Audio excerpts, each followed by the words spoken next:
नमस्कार। आज हम राजस्थान में ना एक काफी अहम मुद्दे पर बात करने वाले हैं। ये जुड़ा है व्यावसायिक प्रशिक्षकों मतलब वोकेशनल ट्रेनर से। जी। हमारे पास कुछ जरूरी दस्तावेज भी हैं। एक तो औपचारिक पत्र है और एक रिपोर्ट है जो हाल की घटनाओं पर रोशनी डालती है। तो देखते हैं कि आखिर ये पूरा मामला है क्या। जी, मामला काफी गंभीर है। देखिए, ये करीब 2500 से भी ज्यादा नए प्रशिक्षक हैं। 2500 काफी बड़ी संख्या है ये तो। हाँ, बहुत बड़ी संख्या है।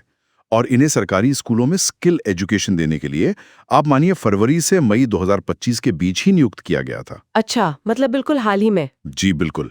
लेकिन फिर क्या हुआ कि 13 जून को शिक्षा विभाग ने अचानक एक आदेश निकाला और वो टेंडर प्रक्रिया ही रद्द कर दी, जिसके तहत ये सारी नियुक्तियां हुई थी।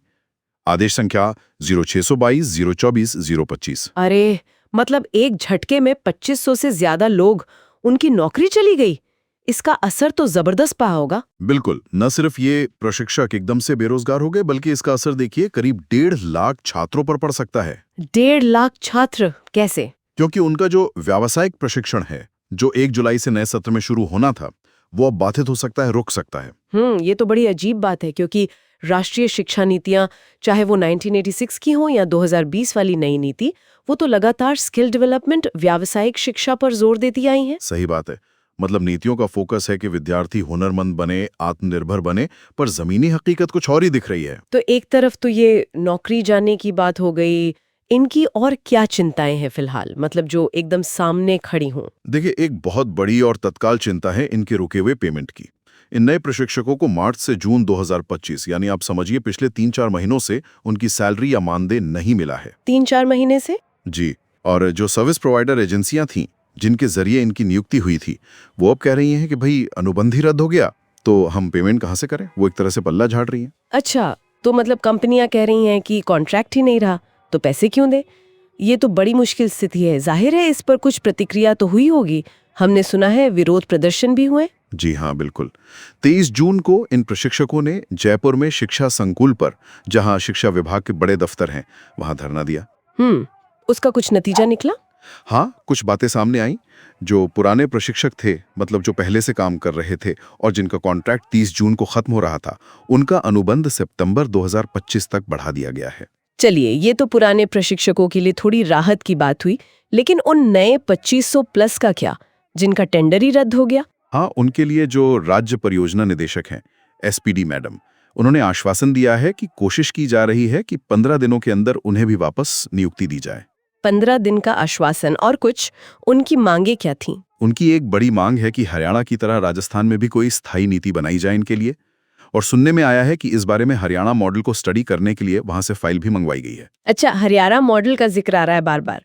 पर ये प्रदर्शन क्या पूरी तरह शांतिपूर्ण रहा? कुछ तनाव की खबरें भी सुनने में आई। हाँ, कुछ रिपोर्ट्स के मुताबिक प्रदर्शन के दौरान पुलिस ने कथित तौर पर लाठीचार्ज भी किया और एक प्रशिक्षक को हिरासत में लेने, उसका फोन छीनने जैसी बातें भी सामने आईं। मांगे तो साफ थीं, स्थायी नीति और जो बकाया वेतन है उसका तुरंत भुगतान। इस दौरान सवाल तो उठे होंगे व्यवस्था पर, जैसे ये स्किल इंडिया जैसी बड़ी बड़ी योजनाएं हैं, क्या वो राजस्थान में जमीन पर फेल हो रही हैं? जरूर, आलोचनाएं तो हुई हैं। सवाल उठे कि क्या सरकार युवाओं को स्किल देने के बजाय बेरोजगार कर रही है, और अगर कोई शांति से अपनी बात रख रहा है, विरोध कर रहा है, तो फिर गिरफ्तारी क्यों। हालांकि नेतृत्व, जैसे रघुपाल सिंह का नाम आ रहा है, उनकी प्रशंसा भी हुई, लेकिन संगठन में कुछ कमियों की बात भी उठी। क्या कमियां? जैसे शायद प्रदर्शन की पूर्व अनुमति नहीं थी, या प्लानिंग में कमी थी, या फिर शायद सभी प्रशिक्षकों में वो एकता या सक्रियता नहीं दिखी जो होनी चाहिए थी। तो प्रदर्शन के बाद अब ताजा स्थिति क्या है? क्या नए प्रशिक्षकों की बहाली को लेकर कुछ स्पष्ट हुआ है? देखिए, जो संघ के प्रतिनिधि हैं रघुपाल सिंह, उनके द्वारा साझा की गई जानकारी के अनुसार विभाग ने सैद्धांतिक तौर पर तो मान लिया है कि नए प्रशिक्षकों को वापस लिया जाएगा। अच्छा। Can not replace court order का भी आया है, अगर जरूरत पड़ी तो। और सैलरी का मुद्दा, उसका क्या हुआ?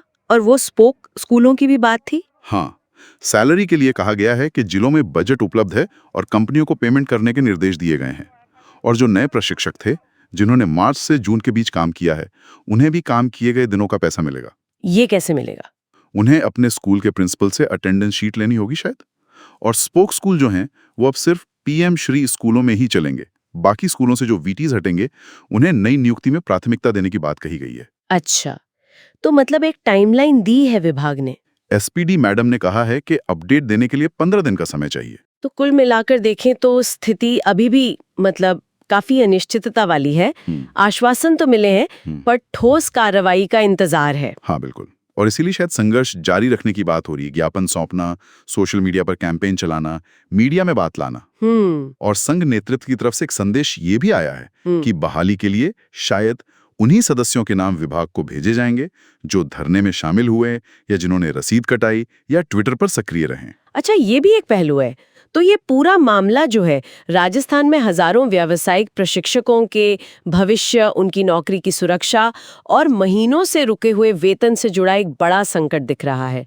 विरोध प्रदर्शन हुए, कुछ आश्वासन भी मिले हैं जैसे पुराने कॉन्ट्रैक्ट का बढ़ना और नई बहाली का वादा, लेकिन अनिश्चितता अभी भी बनी हुई है, खासकर बहाली की प्रक्रिया और समय को लेकर। निश्चित रूप से, और ये स्थिति साफ तौर पर दिखाती है कि एक तरफ तो राष्ट्रीय शिक्षा नीति में व्यावसायिक शिक्षा के इतने ऊंचे लक्ष्य रखे गए हैं और दूसरी तरफ जो लोग इस शिक्षा को जमीनी स्तर पर दे रहे हैं यानी ये प्रशिक्षक, उनकी अपनी नौकरी की, अपनी आजीविका की सुरक्षा को लेकर कितनी गहरी चिंताएं हैं।